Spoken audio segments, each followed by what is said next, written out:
Assalamu alaikum warahmatullahi. Wa alaikum salaam warahmatullahi wabarakatuh. Je, ni muganda ng'ogamba otya? Obulamu. Ndi bulungi nnyo ogamba otya? Obadde otubuzeeko abantu bagamba nti wali ogenze mu musical break naye ekintu kye tulabye wano ekiwatule ng'ati twewuunyisa nnyo okuba nti ogenda mu bawagizi basiga nga bawulira ennyimba zo. Yes, kirungi nnyo. Kirungi nnyo kinyamba nnyo kubanga nange mpulira bulungi. Kuba abantu nga bayimba ennyimba. Obuyimba gy'osuubira nti kadde naye nga omuntu akyasobola kuyimba vaasi n'ayimba korasi kintu kirungi nnyo era ndi musanyufu olw'ensonga eyo.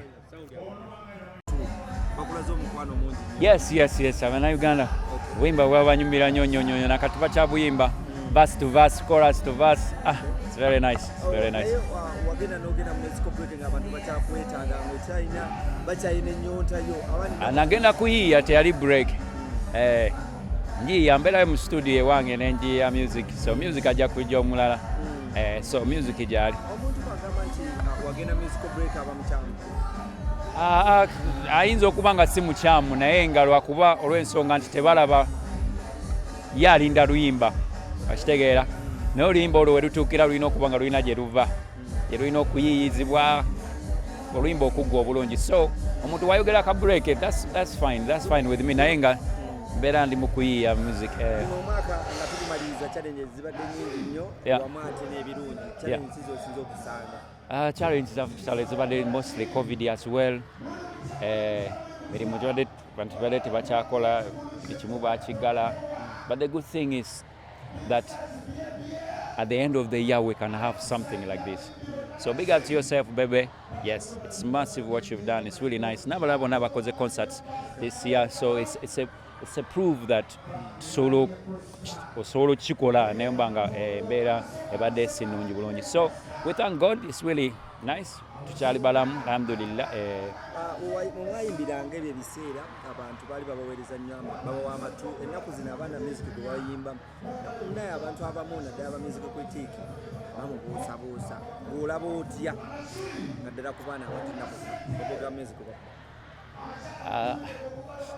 simanyi bwe nyiza kugamba kuba olw'ensonga nti era wali abamwagala eyinza okuba nga percentage cm era wali era abamuwuliriza ogenda mu kidongo ne walukuba abantu ne bakyamuka naye difference eriwo nti oluusi tezitera kulwawo ye difference naye kirala nti internet eno erese it has brought everything to people.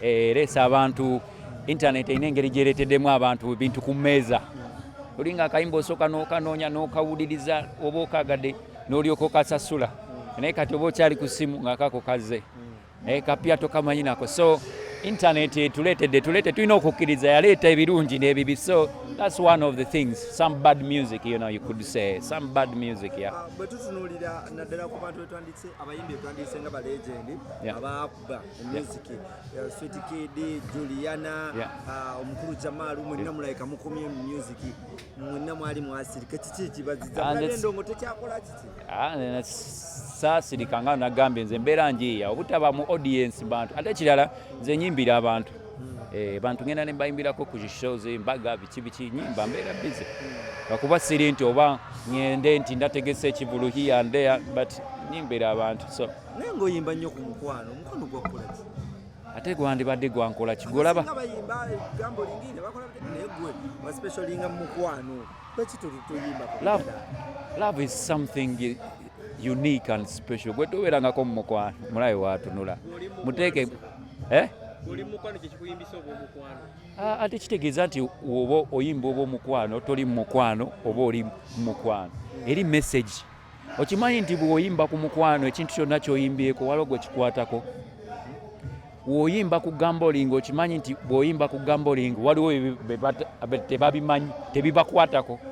So me I sing stuff which has to connect with all people. Okusinziira ku bayimbi abasinga okuyimba omukwano nga bali ya mu voice bo baali bamenywako omutima. Yes, of course.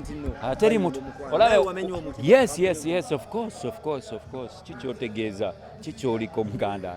It happens once you are above 18, it's much likely to catch you even off guard.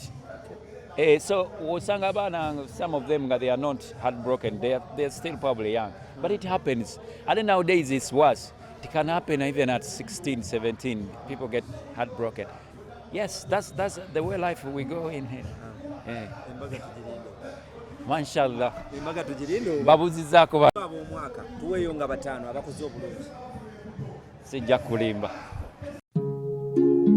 Oyagala omukolo gw'enjawulo gubeere n'ebijjukizo mu nnyumba yo? Kankwanjulire ba King Montage Photo Studio. Ffe bakafulu mu kkuba ebifaananyi n'okukola video. Olina wedding, birthday party, kukyala, nika, baby shower, photoshoot oba music shoot na buli kimu kyonna ky'oyagala. Ffe tusobola okuwa ebijjukizo ebirungi eri ebirooto byo. Ate nno mwana wattu kusintiiza omuntu wa bulijjo. Tusange Nankulabe ku Bitaala ku Prime Tower Level 3 Room D04. Okumanya ebisingawo tukubire ku namba zino: 0702 104 125 oba 0755 311 731 oba 0777 223 405. King Montage Photo Studio. Ffe tusobola okuwa ebijjukizo ebirungi ate nno mwana wattu kusintiiza omuntu wa bulijjo.